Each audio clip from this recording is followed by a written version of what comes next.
iniciando mais um programa Presença e Harmonia, uma realização da Ordem Rosa Cruz Amorque, grande loja da jurisdição de língua portuguesa. Hoje conversamos com o fráter e psicólogo transpessoal Deroni Sabe sobre a ansiedade e o sagrado. Confira!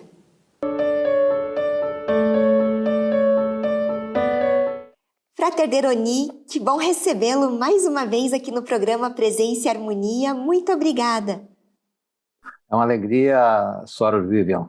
Eu sempre fico muito contente porque a minha atuação junto à Ordem Rosa Cruz fez parte da melhor parte da minha formação filosófica, científica, mística, enfim, né? Então tudo isso é sempre uma alegria poder contribuir de alguma maneira. Obrigada. E, Frater, você pode contar um pouquinho para a gente do seu trabalho com desenvolvimento humano? Há quanto tempo atua nessa área? Bem, na verdade, eu digo que é o trabalho de uma vida, porque eu comecei a estudar as leis da natureza, a filosofia e mesmo conhecimento das tradições há 46 anos, né? Quando eu assim, conheci a Ordem Rosa Cruz, na época com autorização do pai, né, porque eu tinha 15 anos, e daí logo em seguida eu ganhei um curso da Universidade de Hipnose, e eu lembro que quando estávamos organizando o grupo para a formação do trabalho na época, nós fazíamos reuniões e sentávamos em círculo, eu já conduzia ali alguns trabalhos de hipnose e meditação conduzida, né? E aí eu entrei na época para o Banco do Brasil, tive em várias convenções também, né? E até eu me formar em psicologia. Até foi muito interessante que um ano antes, né, até de eu conhecer a Ordem, né? Eu tinha 14 anos e tive uma irmã minha, né? E ela disse assim, o que você quer ganhar de aniversário? Eu, fascinado com as viagens ao espaço, à Lua, um telescópio. Mas eu tinha um laboratóriozinho, que eu chamava de Laboratório Albert Einstein, de química e fotografia, etc. Né? 14 anos, brincadeira. Né? Aí ela me trouxe, não um telescópio, mas um microscópio. E aí, quando eu entrei no meu laboratório, que eu entrava sozinho, introspectivo, né? Comecei a olhar no microscópio, eu me perguntei assim, mas que força é essa que organiza o universo inteiro, cada coisa no seu lugar, no seu tempo, e quando eu olho para dentro do microscópio, eu vejo o mesmo movimento da vida. E aí eu ouvi uma voz, que eu acho que foi a primeira experiência mística que eu tive, uma voz que disse, é a consciência. Diz, mas então quer dizer que não importa em que tempo esteja, o que esteja fazendo, em que lugar esteja, o que importa é a evolução da consciência. E de novo a voz, então a melhor coisa que eu posso fazer é trabalhar pela expansão da consciência. De novo a voz, então encontrei a minha missão. E me enxerguei, né?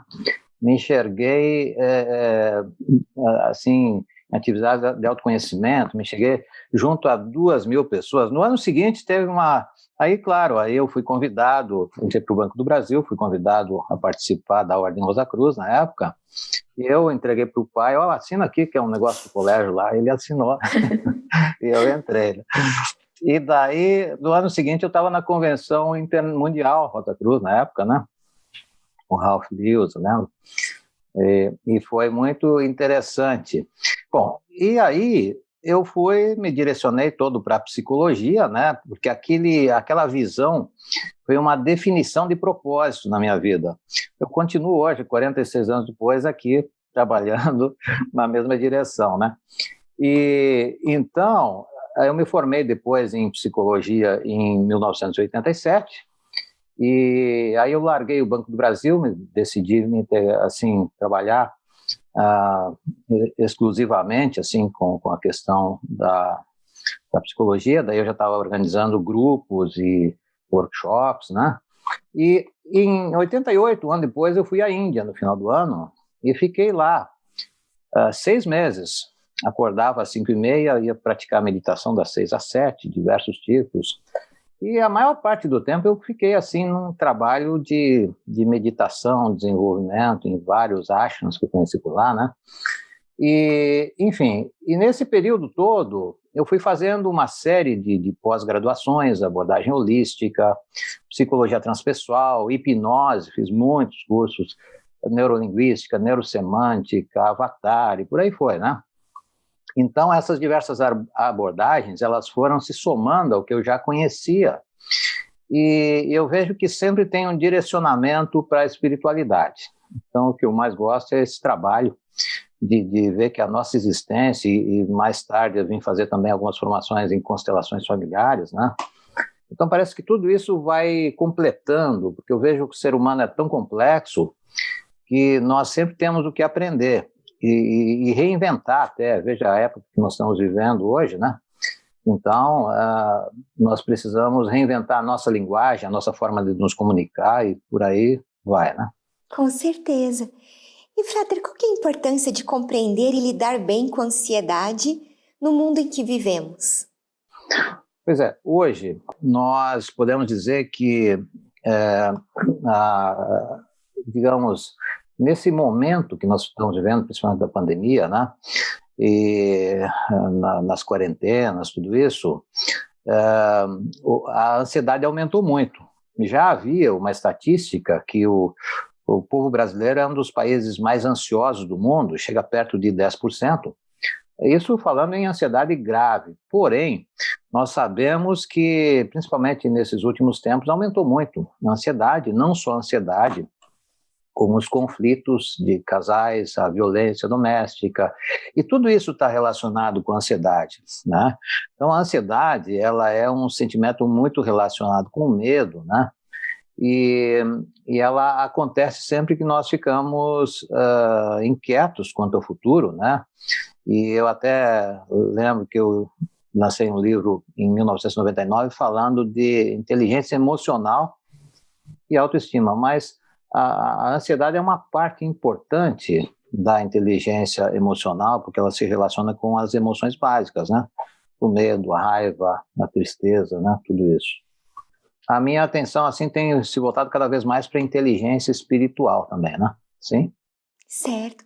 É importante hoje, já que vamos falar justamente da relação entre a ansiedade e o sagrado, né? Mas como que a pessoa representa o tempo quando ela está ansiosa? E qual que é a importância também dessa representação? Então, assim, ó, o que acontece no momento que nós ficamos totalmente voltados para o futuro? Ficamos ansiosos com um cenário geralmente negativo, ficamos tensos, enfim, esse foco no futuro, às vezes, geralmente é 80%, calcula-se em algumas pesquisas, 80% do foco da pessoa está no futuro.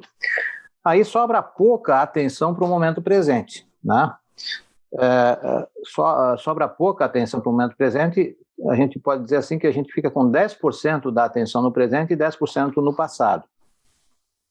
Para entender melhor isso, é bom olhar para depressão, que é quando a pessoa fica com 80% do foco no passado, é algo que ela não perdoa, é algo que ela não aceitou, é algo que ela se culpa ou se sente vítima, um trauma, né? E fica só com 10% aqui e 10% no futuro, né? Agora, qual seria a melhor representação interna do tempo para uma pessoa plenamente saudável?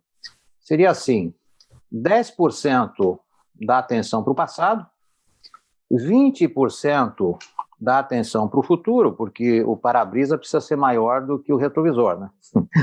E 70% no aqui e agora. E isso, qual é a diferença de estar com 70% da atenção aqui agora? Os estados, inclusive, de iluminação, de excelência, que muitos mestres falam, eles ficam muito presentes, muito atentos a cada detalhe do relacionamento, do que acontece, né? Então, assim, a pessoa está mais pronta para ter a reação mais adequada, mais ajustada à real necessidade do momento, e aonde ela vai ter muito mais probabilidade de fazer a melhor escolha a cada momento, né? Então, por isso que nós treinarmos para estarmos mais presentes é a melhor maneira de estarmos saudáveis. Por isso a atenção na respiração é tão importante. Porque eu não posso respirar depois nem antes. Quando eu respiro, imediatamente eu me conecto com como eu estou me sentindo, né? E você pode explicar para nós, Frater Deroni, quais são os tipos de ansiedade? Pois bem, então, os tipos de ansiedade, a gente pode falar em que algumas pessoas acham que a ansiedade é uma coisa ruim, necessariamente ruim, não é bem assim. Existe a ansiedade natural. O que é essa ansiedade natural? É aquele instinto de preservação que se manifesta quando estamos diante de perigos reais, né? Então, é um medo que, mais do que um medo, é um cuidado, uma atenção ligada, inclusive, ao nosso amor próprio, né? Ou seja, é com a ansiedade natural que nós percebemos os perigos e percebemos também quando nós precisamos nos preparar para algo no futuro. Você imagine que se você me encontrasse na rua e com uma câmera e dissesse assim, agora uma entrevista aqui, sem eu ter me preparado, ia ficar ansioso, o coração ia sair pela boca, mas assim, com o tempo, a gente se prepara, a gente dá conta das coisas, então ela é fundamental. Agora, a ansiedade que a maior parte das pessoas se refere é aquela ansiedade patológica, ansiedade tóxica, e ela se torna tóxica quando nós perdemos o controle da situação, o nosso pensamento fica, vamos dizer assim, desgovernado, né? E nós ficamos, então, numa situação, vamos dizer assim, sem controle. As preocupações, a tendência é nos catastrofizar, imaginar uma catástrofe, algo sempre catástrofe, né? Algo que vai acontecer. É um nível de generalização, de inquietação, de angústia, de apreensões, de se sentir ameaçado, né? Então, é uma certa profetização negativa, e a gente sabe que a gente acaba fazendo com que aquilo que nós profetizamos se realize, né? Então, é uma coisa assim de muita incerteza, e a pessoa normalmente vai se colocar no lugar de vítima, eu não posso, não adianta, é um pavor que muitas vezes é intenso, ela se identifica com o problema, né? E tudo isso torna difícil, né? Claro que isso no corpo, como é que isso se manifesta? Se manifesta através de, como eu falei, o coração parece que vai sair pela boca, a respiração fica também afetada, a taquicardia, os pés e as mãos ficam frios, né? Há uma tensão, uma inquietude, tremores, às vezes formigamento, enfim, é todo esse processo. Agora, existe depois, né, um outro tipo, né, quando se fala em tipos de ansiedade, preciso lembrar que a ansiedade às vezes é generalizada, a pessoa fica tensa e não sabe, é como saber que o galo cantou e não sabe aonde, né? Não sabe aonde mas ela sente aquele aperto, aquela coisa, ela sabe que algo está errado. Agora, tem as ansiedades também que são específicas, né? E a ansiedade específica é quando ela tem algo que incomoda. Então, tem gente que está ligada às fobias, como algo, por exemplo, medo de voar. Tem pessoas que têm, já tratei pessoas até, que quando entravam num carro, ficavam, ou num ônibus, né? Ficavam, assim, numa situação de muito ansiosas, lugares fechados. Outras pessoas têm muito medo, por exemplo, de se apresentar em público, de se expor, ou de situações específicas, né? Mas daí, assim, a ansiedade, ela tem essas formas próprias. Agora, existe também uma coisa que vamos falar depois, que é a ansiedade sagrada, né? Isso é um assunto muito interessante. Isso, na verdade, essa até a minha próxima pergunta. O que você pode, então, explicar para a gente, Frater, a respeito, né, do que é essa ansiedade sagrada?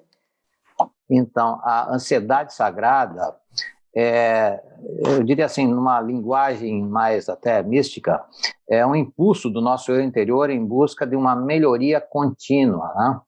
Sempre em busca de autoconhecimento, onde a pessoa sente uma necessidade maior, assim, do que a média, de encontrar um sentido da vida, um propósito, né?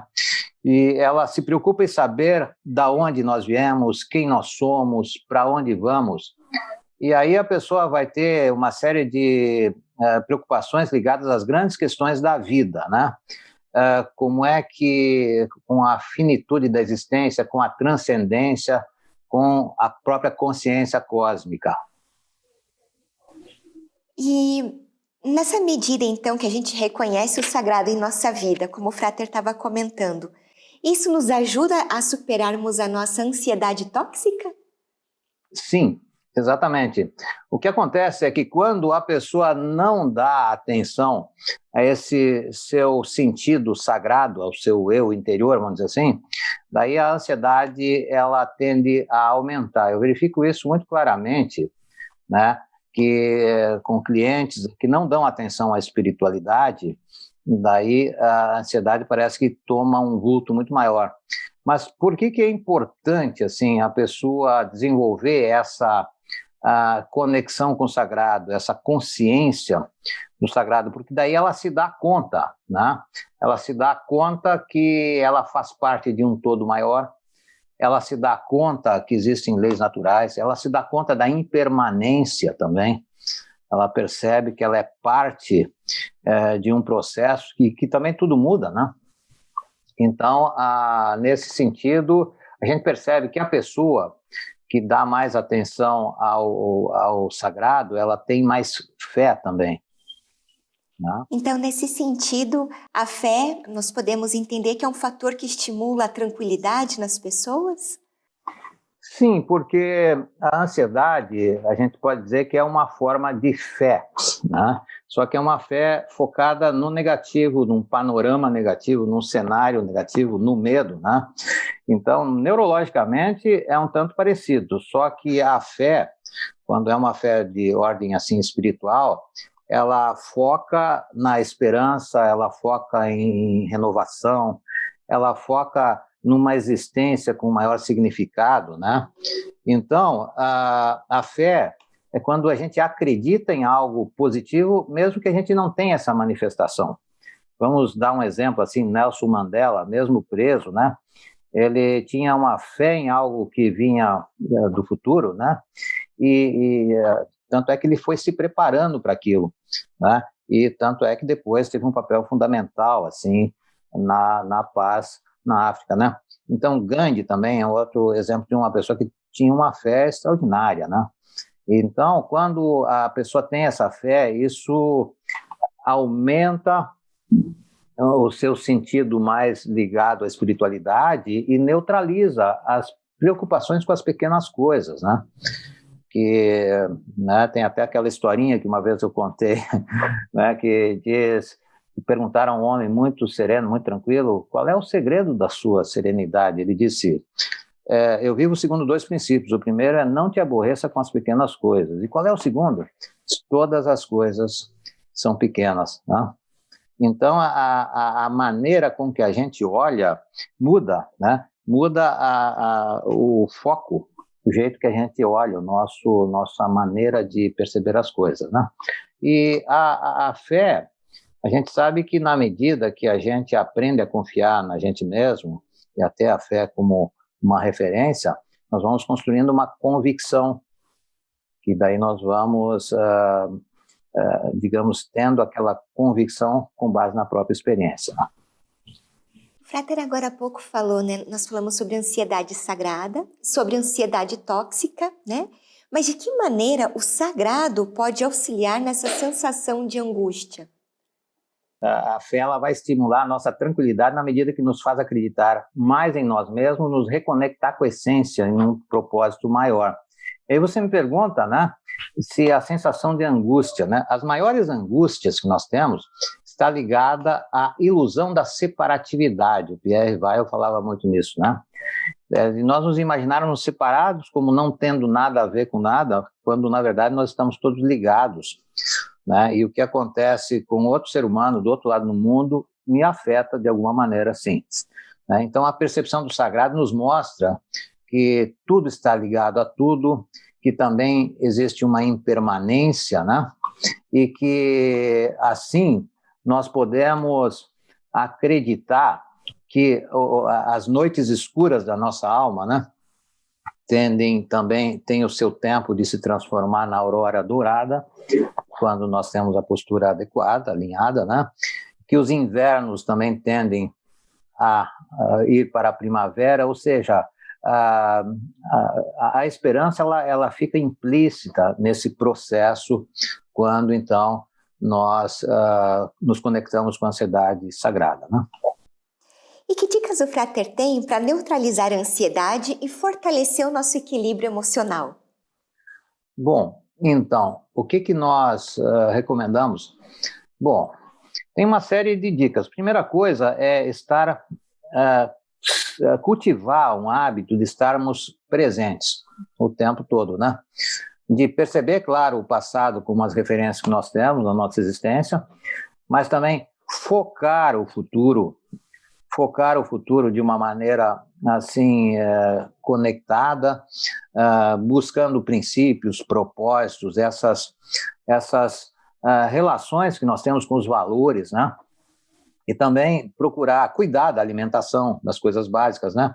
De um sono de qualidade, procurar também, digamos assim, lembrar que nem só de pão vive o homem, mas de tudo que inspira e alimenta o espírito, né? Então eu vejo isso como grande importância. E cada vez mais tem estudos a respeito da medicina psicossomática, nos mostrando que o que nós pensamos, o que nós sentimos, as nossas relações, tudo isso vai trabalhar a ansiedade. Então não é uma questão apenas de um medo específico, mas de trabalhar o todo. É como fortalecer o nosso sistema imunológico de uma maneira geral. E para isso podemos fazer muitas coisas, nos movimentar, tomar sol, ou seja, quanto mais nós vivermos em harmonia com as leis naturais, mais então, naturalmente, vamos lidar com mais tranquilidade. Né? E tem muitas coisas que pode se fazer, né? Cuidar do sono, tem os chás, a natureza, cuidar também com os alimentos, assim, muito industrializados, o açúcar, refrigerante, enfim. É todo um cuidado global que se reflete, então, na nossa tranquilidade, porque nos sentimos seguros. Né? E em meio a essa pandemia, né, com a atual situação da saúde no mundo, a ansiedade também, a gente, né, como o Frater mesmo falou no começo da entrevista, ela está presente. Se conectar com o sagrado nesse momento, de que maneira ele pode nos ajudar?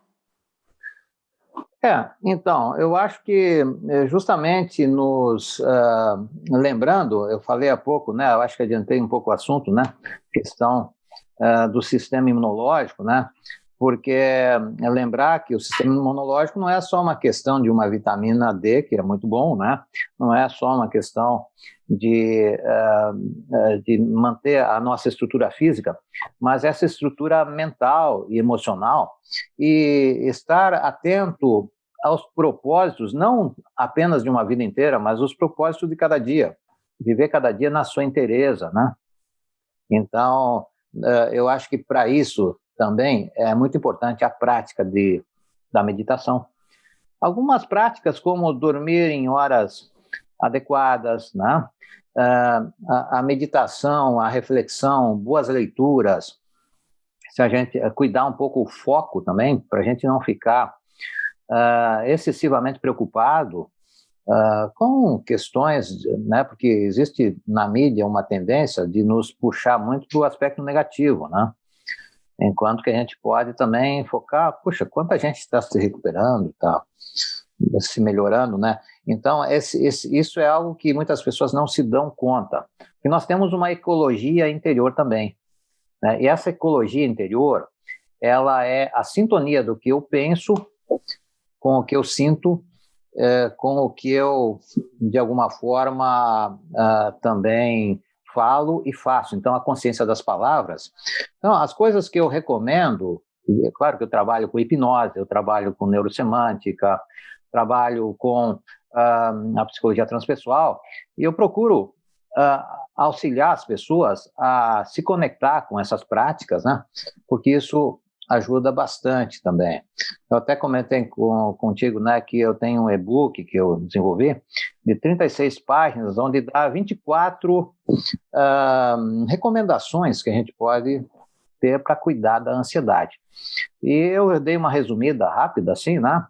Mas eu desenvolvi até, inclusive, um curso onde são 57 vídeos que trabalham múltiplos aspectos, assim, de ansiedade. Meus são 30 e outros 27, assim, com outros profissionais. Então, na verdade, considerando que a ansiedade está ligada ao medo, é o cuidado conosco em todos os aspectos da vida, né? Sim. E se a gente olhar agora por outro lado, né? A ansiedade, ela pode colaborar para a prática mística? E ela pode ser, então, um fator positivo nesse sentido de autoconhecimento? Você vê que eu contei uma experiência bem no início com o telescópio, que eu acabei ganhando um microscópio, né? E aí, naquele momento, com 14 anos, me veio a preocupação. Para que eu nasci? Qual é o sentido e o propósito da vida? Isso é uma manifestação da ansiedade sagrada, né? Então, na verdade, quando nós nos conectamos com a essência e o significado de tudo, realmente isso nos ajuda. Eu me lembro que na minha adolescência tinha uma história, e teve um filme, teve um livro, de Fernão Capelo Gaivota, em que ele queria voar sempre mais alto, desenvolver novas habilidades, né? Na época eu fiquei muito impressionado com aquilo, até quando eu assisti o filme no cinema, parece que eu me senti saindo do corpo, foi uma coisa que parecia que eu estava no universo inteiro. Aí eu disse assim, essa não é uma história, é a história onde cabem todas as histórias, porque é a história do espírito humano na sua evolução, né?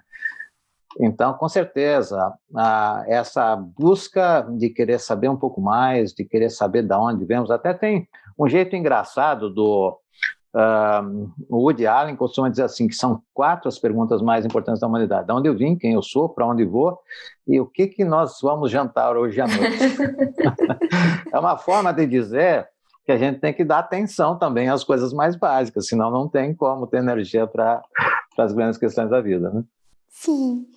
E sobre os nossos propósitos? Eles são importantes? Como que eles se encaixam nesse processo também entre, né, a ansiedade e a nossa relação com o sagrado? Então, justamente, né, quando lá um adolescente ele pensa, o que eu vim fazer aqui, né? O que eu estou fazendo, isso, vamos dizer assim, que dá a linha, o fio da meada, né? Para onde a gente pode voltar à nossa origem através do labirinto, né? Dizem que o príncipe Teseu, ele entrou no labirinto com um fio, né, onde ele ligou lá no início do labirinto, e quando ele enfrentou o Minotauro, depois ele procurou novamente o fio da meada para voltar. E nós temos que ter na nossa vida, a mitologia nos ensina muita coisa, esse fio da meada, que nos dá a noção de clareza, de relevância e realmente nos ajuda a perceber o que estamos fazendo aqui, né? E isso organiza tudo, porque isso atua na nossa identidade, que atua sobre as nossas capacidades, isso vai para os nossos comportamentos e acaba afetando o nosso ambiente. Mas a essência de tudo é quem nós somos. Sim. E, Frater, o senhor gostaria de deixar alguma mensagem para quem está nos assistindo dessa nossa relação, então, de hoje sobre ansiedade e o sagrado? Pois é. Então, eu vejo assim que um pensamento que vem do povo estoico, né, que são filósofos na época de Jesus, mais ou menos, e eles costumavam pedir a um sagrado poder divino que eles pediam assim, que pedimos ao poder superior que nos traga força para mudar o que pode ser mudado, serenidade, força para mudar o que nos cabe mudar, na verdade, né? E serenidade para aceitar o que não nos cabe mudar, e sabedoria para saber a diferença entre uma coisa e outra e aplicá-los de uma forma sábia à nossa vida, né? Eu acho que isso, hoje em dia, se a gente puder reduzir o conflito de não querer ficar mudando ou se importando demais com o que a gente não pode mudar, a gente já simplifica bastante as coisas. Tá?